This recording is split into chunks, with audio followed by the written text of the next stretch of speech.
한때 도마도 값이 굉장히 오를 때가 있었습니다. 그랬을 때 햄버거를 먹는데 도마도가 빠질 때가 있었어요. 한때 그럴 때가 있었다라는 겁니다. 그래서 프렌치 프라이를 먹을 때 토마토 케첩에다 찍어 먹어야 되는데 가끔 보면 케첩을 주지 않는 겁니다. 집에 와서 보면 케첩이 없어요. 케첩 없네. 여러분 프렌치 프라이를 케첩 없이 어떻게 먹겠습니까? 참 힘든데요. 우리말에도 그런 말이 있습니다. 안고 없는 찐빵이라는 말이 있죠. 안고가 없는데 그 빵을 먹으면 얼마나 텁텁하고 맛이 없겠습니까? 밀가루 그냥 그 자체다라는 거죠. 그런 것처럼 예수님을 모르고 교회에 다니면 어떻게 되겠습니까? 예수를 모르고 교회를 아무리 다닌다 할지라도 그 사람은요, 예수님을 모르기 때문에 날마다 지옥을 향해서 가는 사람들이다라는 거죠. 교회를 다니는 것은 예수를 만나는 것을 말씀해 주고 있고 또 예수를 통해서 성령을 통해서 예수님을 체험하게 되는 거죠. 그렇게 될 때에 우리가 이 땅에 살면서 신앙생활을 하게 된다라는 거죠. 하나님께서 오늘도 저와 여러분들에게 예수님을 가르쳐주고 예수님을 만나게 하기 위해서 예배당에 부르신 줄로 믿습니다. 바라기는 우리 성도들은요, 다 예수를 만나서 살아있는 신앙생활하고 날마다 시간이 지나감에 따라서 천국을 향해서 가는 우리 성도님들 되시기를 바랍니다. 오늘 본문에서 보니까 예수님께서 이런 질문을 하십니다. 어찌하여 서기관들이 그리스도를 다윗의 자손이라 하느냐 이렇게 말하는 것을 보게 되죠. 히브리 성경에서 보면은 우리가 이제 시편 110편에 있는 말씀을 가지고 예수님께서 말씀하시는 거죠. 시편 110편 1절에 보니까 우리 성경에는 시편 110편 1절인데요. 여호와께서 내 주에게 말씀하시기를 내가 네 원수들로 네 발판이 되게 하기까지 너는 내 오른쪽에 앉아 있으라 하셨다. 이렇게 말씀하고 있습니다. 그런데 히브리 성경에서 보면은 우리가 생각하고 있는 그 다윗의 시라고 되어 있는 거 있죠. 시편에 보면 다윗의 시 뭐 이런 제목처럼 나와 있는데 그것이 1절이에요. 1절. 근데 다윗이 그렇게 말했다라는 겁니다. 다윗이 내 주에게 말씀하시기를 내가 내 원수들의 네 발판이 되기까지 너는 내 오른쪽에 앉아 있으라 하셨도다. 이렇게 말씀하고 있다라는 거죠. 그런데 어떻게 그 메시아가 다윗의 자손임에도 불구하고 주가 되겠느냐 하시는 거죠. 어찌하여 그 자손이 되겠느냐 이렇게 말씀하고 있다라는 겁니다. 먼저 그 상황을 보면은요, 우리가 지금까지 마가복음을 살펴보고 있는데 마가복음을 보면은 예수님께서 예루살렘에 입성하시잖아요. 예루살렘에 가셔가지고 성전에서 장사하는 사람들 다 내쫓으십니다. 타락한 종교 지도자들이 와서 물어보는 거예요. 네가 어떤 권위를 가지고 그런 행동을 하느냐라고 물어보십니다. 이때 예수님께서는 대답해 주지 않죠. 대답해 주지 않으십니다. 그러면서 예수님께서 하셨던 것이 포도원의 비유를 말씀하신 것을 보게 됩니다.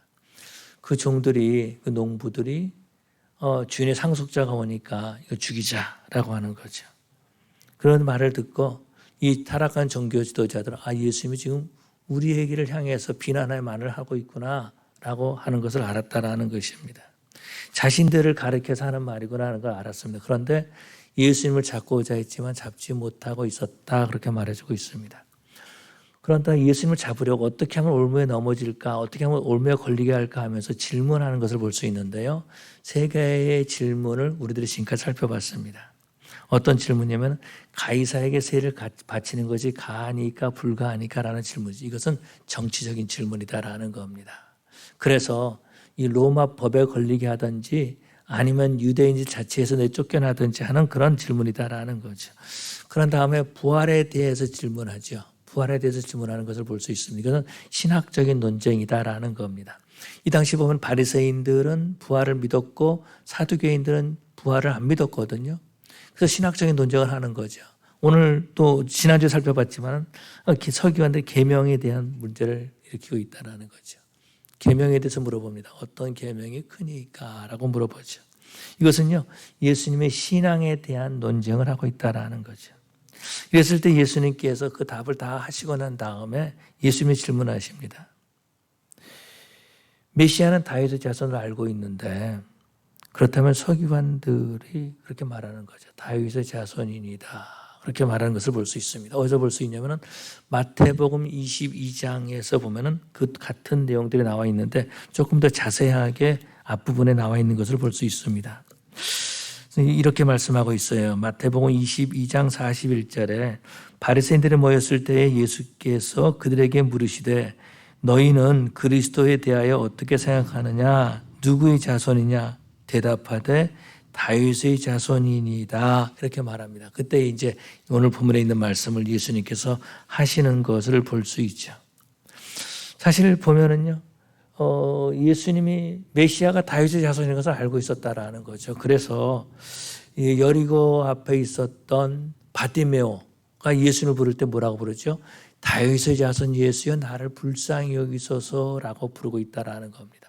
다윗의 자손이라고 말하는 것은 메시아를 말해주고 있는 거죠. 뿐만 아니라 마태복음 21장에서 보면 예수님께서 이제 성전에 예루살렘에 들어가시죠. 예루살렘에 들어가실 때에 성전에 있는 아이들이 다윗의 자손이라고 찬양하는 노래하는 그런 모습들을 볼 수 있습니다. 뿐만 아니라 이 서기관들이 메시아가 다윗의 자손이다라고 근거한 것은 사무엘상 7장에 나와 있는 말씀이다라는 거죠. 다시 말해서 그 사무엘상 7장은요. 다윗이 성전을 짓고 싶어가지고 나단 선지자에게 말하죠. 그때에 하나님께서 다윗의 마음을 받으시고 다윗의 헌신을 받으십니다. 그러면서 그 아들까지 복을 주시죠. 뭐라 그러면 너가 아니고 네 아들이 성전을 지을 것이다 라고 말씀해 주십니다. 그러고 난 다음에 네가 내 집을 짓겠느냐? 내가 네 집을 지을 것이다 라고 하면서 영원토록 내게서 다스리는 왕이 나올 것이다 라고 하면서 메시아에 대한 예언을 주시는 것을 볼 수 있습니다. 그래서 다윗은요, 자신의 후손 가운데 메시아가 태어날 것을 알고 있었다라는 거죠. 그래서 지금 그렇게 말하고 있다라는 겁니다. 시편 89편에서도 보니까 이 말씀에 대한 내용이 똑같이 나와 있는데요. 시편 89편 3절과 4절 보니까 주께서 이르시되 나는 내가 택한 자와 언약을 맺으며 내 종 다윗에게 맹세하기를 내가 네 자손을 영원히 견고히 하며 네 왕위를 대대히 세우리라 이렇게 말씀하고 있습니다. 다시 말해서 서기관들의 말이 맞다라는 겁니다. 메시아가 누구냐? 다윗의 자손입니다. 그 말이 맞다라는 거예요. 그런데 우리 예수님께서 무엇 때문에 지금 이렇게 말씀하실까라는 거죠. 예수님께서 말씀하시고 싶으신 것은 이런 겁니다. 메시아는 하나님이야 라는 것을 가르쳐 주기를 원하셨다라는 거죠. 마태복음 16장에서 보면은요, 예수님께서 가이사랴 빌립보 지방에 가시잖아요. 가셔가지고 물어보십니다. 사람들이 나를 누구라 하느냐? 이렇게 물어보시고, 그 다음에 또 뭐라 물어보시죠? 제자들에게 너희는 나를 누구라 하느냐? 이렇게 물어보시잖아요. 이때에 베드로가 주는 그리스도시요 살아계신 하나님의 아들이시니다. 이렇게 말하고 있습니다. 이 그리스도라고 하는 말은 기름 부음을 받은 자, 헬라어로는 그리스도지만은 히브리 말로는 메시아라고 하는 그런 말이죠. 오늘 본문에서도 예수님이 바로 하나님이심을 강조하고 있다라는 거죠. 베드로도 그렇게 말해주고 있으며 살아계신 하나님의 아들이시니다. 그렇게 고백하고 있잖아요. 예수님께서는 지금 내가 메시아야, 신성과 인성을 가진 메시아야라고 선언하고 계신다라는 겁니다. 그런데 이 타락한 종교 지도자들은요, 세금 문제를 가지고 또 부활의 문제를 가지고 계명의 문제를 가지고 질문하는 것을 보게 되죠. 그 마음속에 아마도 이런 것들이 있었던 것 같습니다. 우리가 이런 올매 걸리기만 해봐라 하는 거죠. 걸리기만 해봐라 하는 것입니다. 너가 메시아라고 하는데 정말로 네가 메시아야? 너 목수의 아들이잖아. 그래서 우리가 질문하는 이 질문에 걸리기만 해봐 하는 그런 마음이 있었다라는 거죠. 그런데 예수님은 메시아이며 사람이면서도 하나님이심을 말씀하고 있다라는 거죠. 다윗의 후손으로 오시지만 하나님이시다라는 겁니다. 그래서 다윗은요, 메시아를 주라고 하나님이라고 고백하는 그런 모습들을 보게 되죠. 그런데 예수님이 하나님이심을 믿지 못하면 어떻게 됩니까? 예수님은 그냥 사람이야. 예수님이 하나님이 아니야. 이렇게 되면 어떻게 해요? 자신이 스스로 구원의 길을 버리는 것과 똑같다라는 겁니다. 예수님께서 나를 위해서 죽으시고 하나님이신 예수님께서 나를 위해서 이 땅에 오셔서 십자가에 죽으신 것을 깨닫지 못한다라는 거예요. 뿐만 아니라 성경을 이상하게 본다라는 겁니다. 성경을 이상하게 해석한다라는 거예요. 그래서 예수님께서 물 위를 걸으셨다 그러면은요, 믿지를 못하는 거예요. 아, 예수님께서 물 위를 걸어가는 것이 아니라 그냥 바닷가를 걸어가셨는데 사람들이 착각했을 거야, 이렇게 말해주고 있고, 또 오병이의 기적을 베푸셨다고 말하면 아, 사람들이 그런 것이 아니고 다 도시락을 싸왔었는데 예수님, 이 어린아이가 이 떡과 고기를 가져오니까 거기 감동해가지고 자기 도시락을 다 내놔가지고 먹고 남았어, 이렇게 말하고 있다는 겁니다. 왜 그래요? 예수님이 하나님이심을 믿지 못하기 때문에 그런 거죠. 뿐만 아니라 예수님이 하나님이심을 믿지 못하는 것은요, 자신의 죄를 깨닫지 못한다라는 겁니다.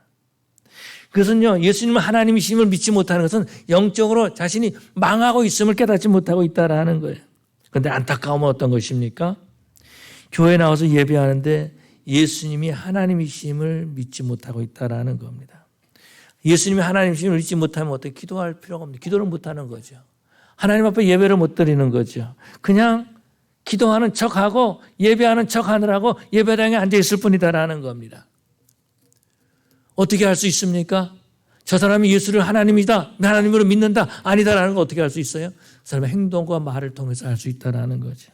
사람의 냄새를 풍기고 있다라는 겁니다. 거짓으로 똘똘 뭉쳐 있다라는 것입니다. 그 마음이 부패해져 있다라는 거예요. 그게 왜 그러냐면 예수님을 하나님으로 믿지 못하기 때문에 자신의 죄를 고백하지 못하는 거죠. 자신이 죄인임을 깨닫지 못하고 있다라는 것입니다. 그런데 우리 하나님께서 안타까워하실 것이다라는 거죠. 예배당까지 나왔는데 하나님 말씀을 들었는데 믿지 못할 때에 얼마나 하나님께서 마음 아파하시겠습니까? 예수님도 유대인 종교 지도자들이 메시아가 다윗의 후손이라는 것을 알고 있었습니다. 그런데 메시아가 하나님이심을 믿지 못하고 있었다라는 거죠. 성경을 읽어도 하나님의 기적을 말씀을 깨닫지 못한다라는 거죠. 그냥 성경을 자기 머리로만 해석하려고 한다라는 것입니다.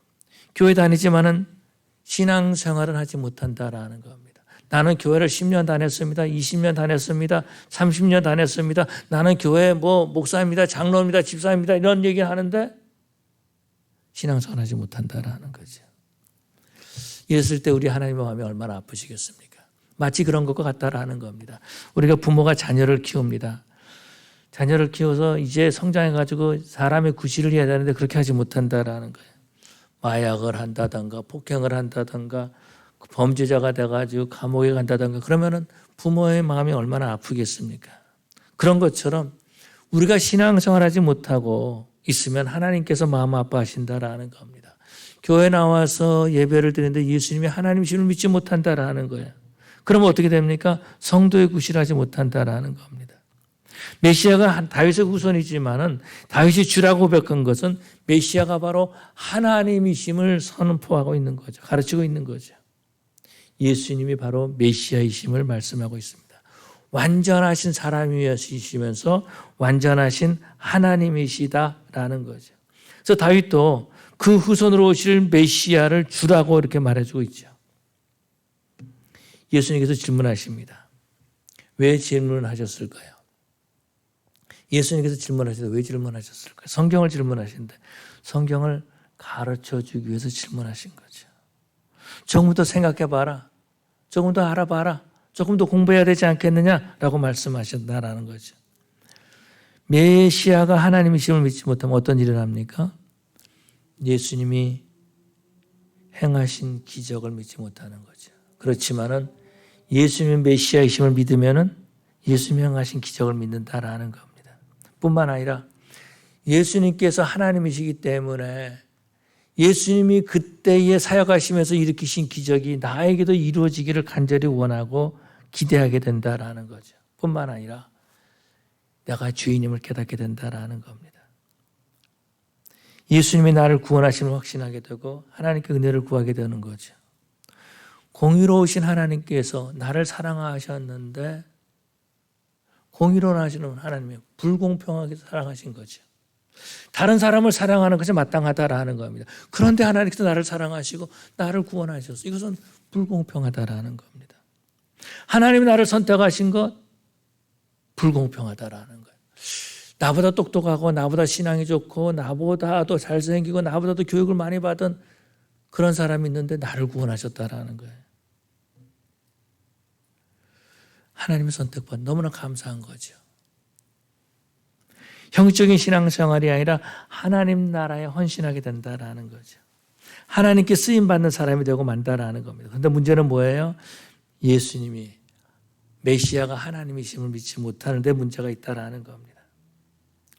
타락한 종교 지도자들이 예수님이 메시아심을 믿지 못하는 것은요, 예수님이 만약에 하나님이시려면 어떤 일이 일어납니까? 자신의 정체성이 상실하고 만다라는 거예요. 다시 말해서 자신들이 숨겨왔던 것들, 나 형식적으로만 그냥 종교 지도자라는 것이 드러난다라는 겁니다. 하나님을 믿지 못한 것이 드러난다라는 거예요. 메시아심을 믿지 못하는 자들이 드러난다라는 것입니다. 뿐만 아니라 더 이상 하나님을 이용해서 장사하거나 자신의 이익을 구하지 못한다라는 거죠. 오늘날도 예수님을 하나님을 믿지 못하는 사람들이 많이 있다라는 겁니다. 그런 사람들은요, 기독교가 죽어있는 종교가 되기를 원하는 거예요. 그래야지 이 기독교를 이용해가지고 내 마음대로 살 수 있잖아요. 내가 원하는 대로 할 수 있다라는 것입니다. 그런데 예수님이 하나님이심을 성령 하나님이 우리에게 가르치시는 줄로 믿습니다. 예수님이 하나님이심을 깨닫게 해주신다라는 거죠. 그렇게 되면 어떻게 됩니까? 성경이 보이기 시작한다라는 겁니다. 하나님 앞에서 나 자신을 보기 시작한다라는 거예요. 내가 죄인이기 때문에 나를 구원하신 하나님의 사랑이 너무나도 감사하다라는 것입니다. 다시 말해서 내가 예수를 믿게 된 것도 감사하고 내가 하나님 앞에 나와서 예배하게 된 것도 너무나 감사하다라는 것입니다. 어떤 사람은 그렇게 말합니다. 나는 예수님을 믿으려고 해도 믿어지지가 않아요. 그렇게 말하는데 제가 설명해 줄 수가 없는 거예요. 왜냐하면 나는 저절로 믿어졌거든요. 내가 노력한 것이 아니다라는 겁니다. 예수님이 하나님이시고 예수님이 나의 구원자이심을 저절로 믿어졌다라는 거예요. 성령 하나님께서 나에게 믿음을 주셔서 저절로 믿어지게 하셨다라는 거예요. 뿐만 아니라 성령 하나님을 통해서 예수님을 만나는 체험을 갖게 해주셨다라는 거죠. 그리고 제자들이 간 길을 가는 거죠. 제자들이 간 길은 어떤 길입니까? 예수님을 전하는 삶을 살았다라는 겁니다. 하나님의 말씀이 이끄는 삶을 산 거죠. 뿐만 아니라 제자들은 날마다 주님과 교제하는 삶을 살았다라는 겁니다. 하나님은 나라와 하여금 예수님을 전하게 해주시고 하나님께서 내 필요를 공급해 주신다라는 거죠. 내가 그런 존재가 아님에도 불구하고 하나님은 나를 그렇게 인정해 주시고 뿐만 아니라 사람들에도 인정받게 해주신다라는 거죠. 그럼 우리는 어떻게 해야 되는가? 예수님을 알려고 하는 마음이 있어야 된다라는 겁니다. 시편 110편에 왜 다윗의 후손으로 메시아가 오는데 내 주라고 했을까? 한번 생각해 봐야 된다라는 거죠. 묵상하는 겁니다. 그리고 하나님께 깨닫게 달라고 기도하는 거죠. 저도 가끔 그럴 때가 있습니다. 매일 이제 새벽 기도를 준비해야 되는데, 설교를 준비해야 되는데, 모를 때가 많이 있는 거예요. 저는 이제 이 주일날 설교도 그렇고 대부분 그렇지만은 새벽 기도 설교도 성경책 하나 놔두고 쭉 이제 그 절수를 따라서 가서 설교를 하거든요. 어느 때가 되면 꽉 막혀버릴 때가 있어요. 이거 뭐지? 이해를 못할 때가 있다라는 겁니다. 그런데 거기에 또 한 가지 제가 믿음이 하나 있는데 그것이 어떤 것이냐면은 하나님의 말씀이다. 이건 하나님의 말씀이다. 하나님이 주신 말씀이다라는 또 이 말씀을 통해서 오늘 새벽에 나오시는 분들에게 주실 말씀이라는 걸 믿는 겁니다. 그래서 어떻게 합니까? 나는 모르겠다라는 거예요. 하나님께서 분명히 주시는 말씀을 믿는데 나는 모른다라는 겁니다. 설교를 해야 되는데 시간은 바득바득 지나가는데 모른다라는, 그럼 어떻게 합니까? 그 말씀을 가지고 하나님께 기도합니다. 하나님 모르겠습니다. 가르쳐 주십시오. 감사한 것은 그때그때마다 하나님께서 가르쳐 주신다라는 거죠. 한 번도 안 가르쳐 주신 적이 없다라는 겁니다. 갑자기 내 마음에 떠오르는 단어가 있습니다. 며칠 전에도 이제 예레미야서를 새벽 기도마다 말씀을 전하는데요. 하나님께서 애굽을 심판하시는데 유다는 다시 회복시켜 주신다고 말씀하시는 거예요. 불공평하잖아요. 이걸 어떻게 전해야 됩니까? 그래서 하나님 불공평합니다 그랬더니 하나님께서 저에게 주신 말씀은 어떤 것이냐면 내가 너를 사랑하는데 불공평하게 사랑했어 하시는 겁니다. 나를 구원하시는데 하나님께서 불공평하게 나를 구원했어. 그렇게 말씀을 주셨다라는 겁니다. 그러고 보니까 우리 하나님께서 불공평하신 거예요. 나를 사랑하신 것이 내가 하나님 앞에 나가 예배하는 것이 불공평하다라는 겁니다. 나보다 똑똑한 사람도 많고 나보다 기도를 많이 한 사람도 많은데 왜 하나님께서 나를 부르셨을까? 불공평하다라는 거죠. 그런데 놀라운 것은요. 내가 불공평함을 느끼고 손해를 입을 때는 말하는데 내가 불공평에 이익을 얻으면 말하지 않지요. 숨긴다라는 겁니다. 그러고 보니까는 하나님께서 불공평하신 하나님, 공의로우신 하나님이신데 사랑하시는 것은 불공평하게 사랑하시는구나라는 것을 깨닫게 된 거죠. 그러다 보니까 하나님 말씀이 풀리기 시작한 겁니다. 그래서 그것을 가지고 하나님의 말씀을 준비하는 거죠. 우리가 돈이나 건강만 달라고 기도하는 것이 아니라 하나님의 말씀을 깨닫게 달라고 기도하는 우리 성도들 되시기를 바랍니다. 그러면요 깨닫게 해주세요. 하나님께서 깨닫게 해주신다라는 겁니다. 아니 우리 하나님께서 깨닫게 해줄 뿐만 아니라 구한 것 이상으로 더 주시는 줄로 믿습니다. 근데 문제는 뭐냐면은 하나님 앞에 기도하는데 말씀을 깨닫게 해달라고는 기도하지 않는다. 그것만 쏙 빼는 것 같아요. 돈 달라고 기도하고요. 건강 달라고 기도하고요. 또 교회 부흥을 위해서 기도합니다. 하나님의 말씀을 깨닫게 해달라고 기도하지 않는다라는 거예요. 신앙생활을 잘하게 해달라고는 기도하지 못한다라는 겁니다. 교회 부흥을 위해서 기도하는데 나를 통해서 예수의 냄새가 나게 해달라고는 기도하지 않는다라는 거예요. 말씀을 읽어도 모른다라고 말합니다. 그러다 보면은 성경이 어려운 책이 되는 거죠. 그러다 보면은 성경을 읽지 못하고 배우지 못한다라는 겁니다. 제가 이렇게 살펴보니까 바이블 칼리지 나오고 신학 공부하고 신학교 나오고 또 공부하다 10년을 공부했음에도 불구하고 모르는 부분들이 너무나 많이 있어요. 얼마 전에도 제 아내가 물어보는데 모르겠는 거예요. 기억이 안 나는 거예요. 얼마나 창피한지요.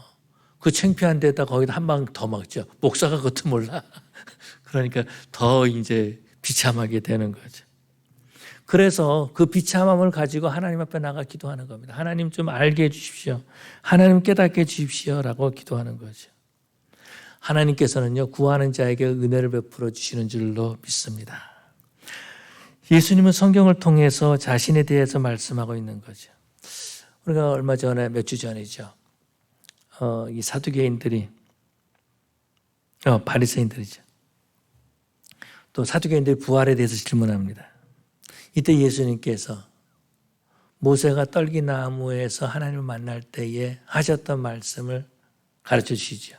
우리 하나님은 아브라함의 하나님이 이삭의 하나님, 야곱의 하나님이다.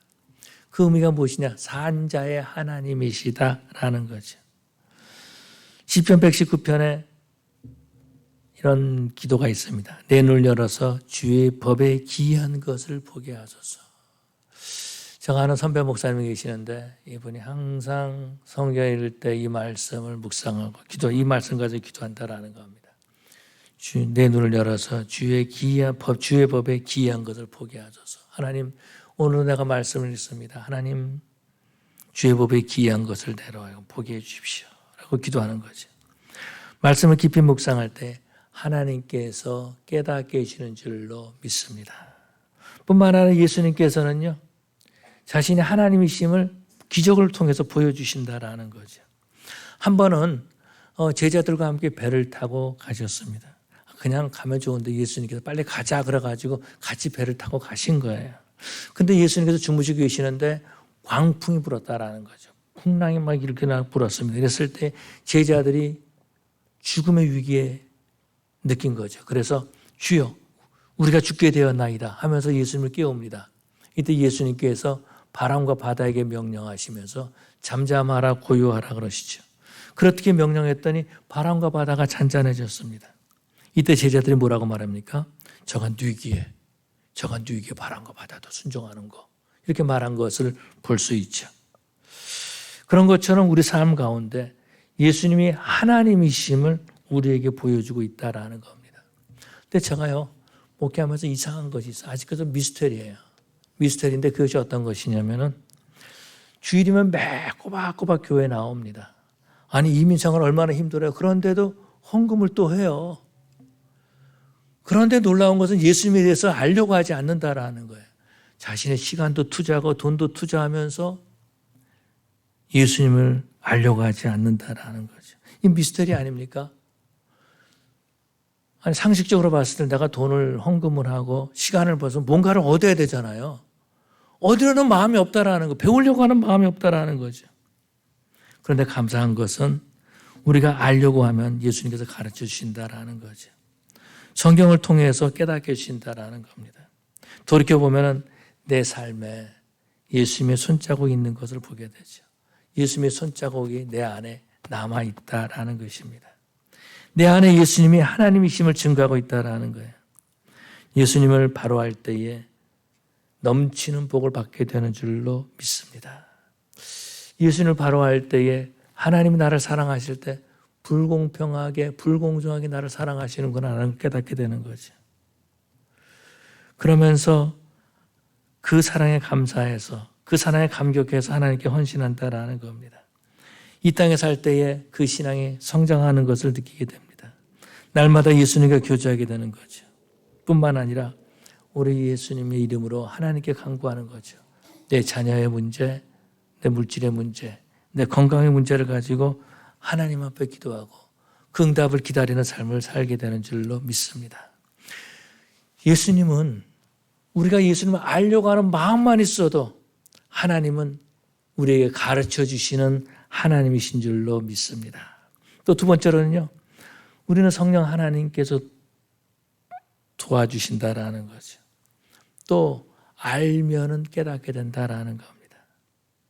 알면은 깨닫게 되고 믿으면은 달라진다라는 겁니다. 예수님이 하나님을 믿는 자들은 달라지는 모습을 볼 수 있죠. 예수님이 이루신 기적이 나에게 일어나기를 기도하고 있습니다. 예수님께서 수많은 병자들을 고쳐주셨습니다. 그래서 나에게도 그 질병을 고쳐달라고 기도한 거죠. 중풍병자를 고치시고 문둥병자를 치료해 주신 하나님께서, 예수님께서 내 문제, 내 자녀의 문제도 해결해 주실 것을 믿고 기도한다라는 것입니다. 저는요, 목사이기 때문에 감사한 것이 있어요. 그것이 어떤 것이냐면 성도들이 저에게 기도를 부탁합니다. 그러면 기도하잖아요. 목사니까 기도해야 되잖아요. 기도 부탁하는데 기도 안 하면 이제 안 되잖아요. 기도해야 돼. 근데 놀라운 것은 기도 부탁 받아가지고 의무감으로 기도해도 하나님께서 응답해 주시더라는 거죠. 그래서 성도들의 고침을 받습니다. 문제가 해결안 받습니다. 그러면 어때요? 기도한 사람은 기쁨이 있는 거죠. 하나님께서 내 기도를 들으셨구나 라고 하는 기쁨이 있고 감사가 있다라는 겁니다. 그러면서 내 기도를 응답해 주시는 하나님을 체험하게 되는 거죠.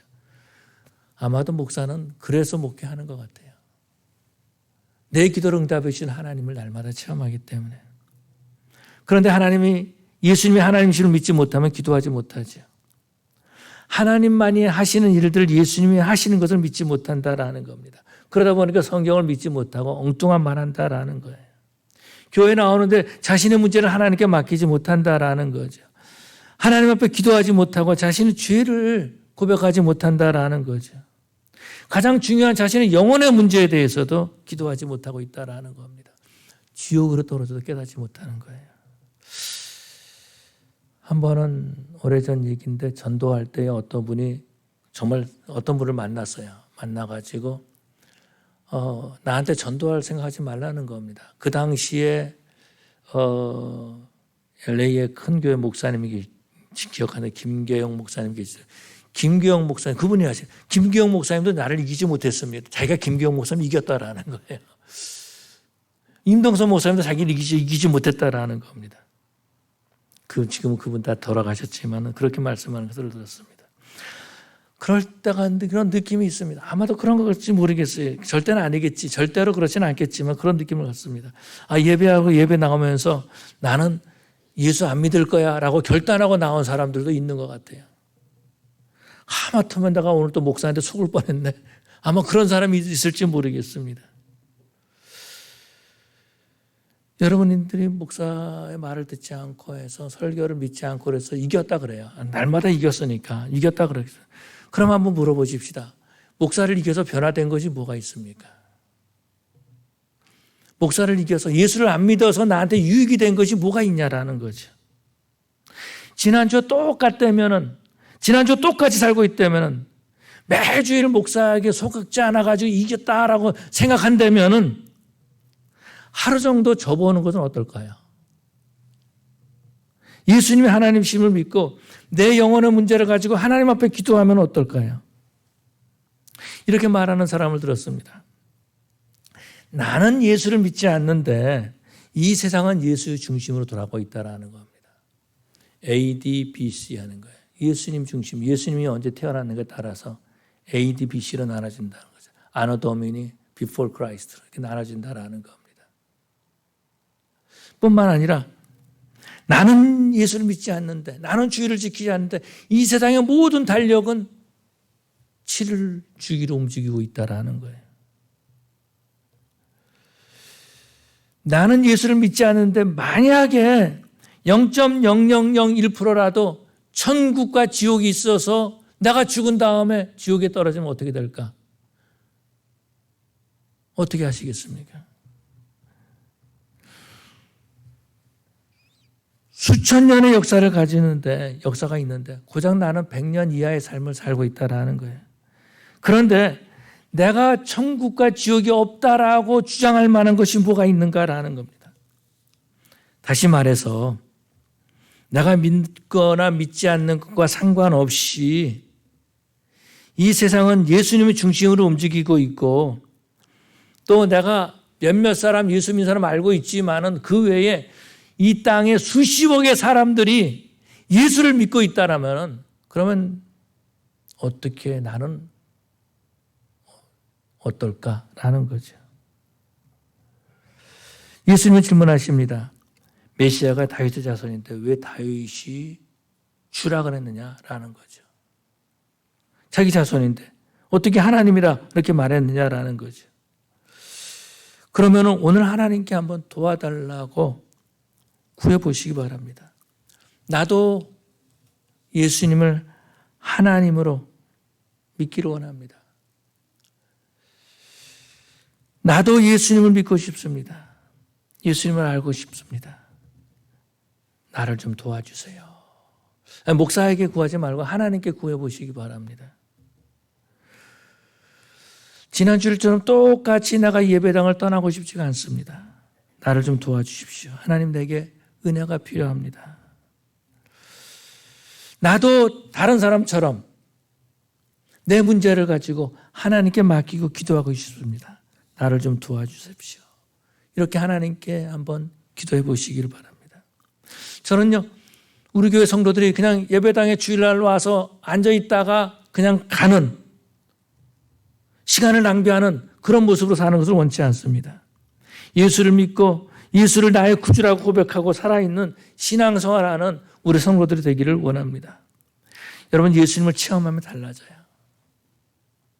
예수님을 만나면 달라집니다.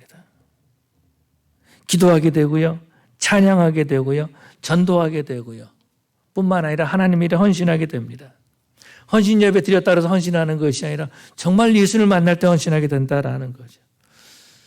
예수님께서 요한복음 3장에 니고데모에게 말씀하시죠. 거듭나지 아니하면 하늘나라에 볼 수 없다라고 말씀하십니다. 예수님을 만나는 것은 새로 태어나는 것이다라는 거죠. 예수님이 하나님이심을 믿고 새로 태어나 있는 살아있는 신앙생활하는 우리 인주 구례지원교회 성도들 되시기를 간절히 축원합니다. 기도하시겠습니다. 사랑의 아버지 하나님, 감사합니다. 주님께서 저희들을 사랑해 주셔서 오늘도 타락한 종교 지도자들을 가르치는 것처럼 우리에게 예수님이 하나님이심을 가르쳐 주심을 감사합니다. 아버지 하나님, 이 하나님을 믿고 하나님께 기도하고 하나님께 모든 것을 맡기는 저들 되게 하여 주시옵시고, 그 예수님이 나의 구주심을 고백하고 구주로 모시고 사는 우리 삶이 되게 하여 주시옵소서.